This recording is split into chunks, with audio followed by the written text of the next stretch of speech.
Mirror's Edge Catalyst is just as fluid and beautiful as its predecessor, but it also takes its own bold turns along the way. In Catalyst, you're thrust into a decreasingly fictitious world in which corporations have seized control over the lives of the average citizen, who are in turn forced to work almost every moment of their lives and under the constant threat of violence.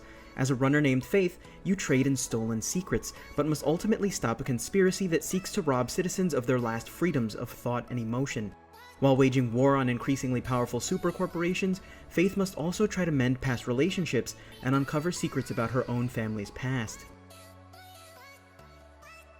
Mirror's Edge made its name by introducing free running and advanced player movement at an extremely deep level. In Catalyst, the classic core gameplay is hindered at moments, but for the most part kept intact and even improved. Runners will have a few new tricks up their sleeves this time around, making you even faster.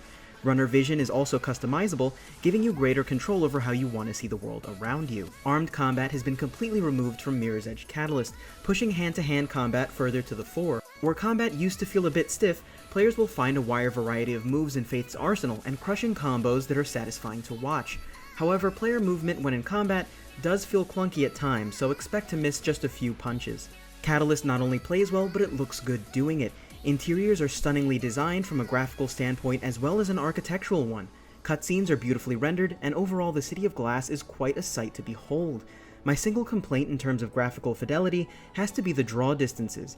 In such a striking city, lined with towers of glass, brightly glowing neon, and steel, players will want to take in the picturesque views from the rooftops. However, at times, draw distances were less than stellar, taking away from immersion and the overall aesthetic of the game. The cast of characters was both interesting and lacking at the same time. Faith herself is an entertaining character to watch as she comes into her own over the course of the game's narrative. Other characters felt like stale stereotypes or were just too one-dimensional. Characters like the socially awkward hacker, the arrogant hardass who eventually becomes your friend. They all felt too conventional and boring for a game so rooted in the unconventional. Mirror's Edge Catalyst has been celebrated for some of its in-game tracks. Personally, I found that the music fell by the wayside rather than adding to the overall experience. In the original, Mirror's Edge tracks like Stay Alive were mellow, calming, and really blended with the core gaming mechanics, making running along the city's rooftops a seamless and serene experience. This has faded a bit this time around, but it allows the sheer rush of free running to shine through.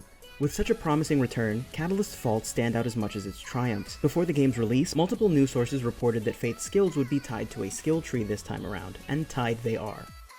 This became my biggest fault with Catalyst.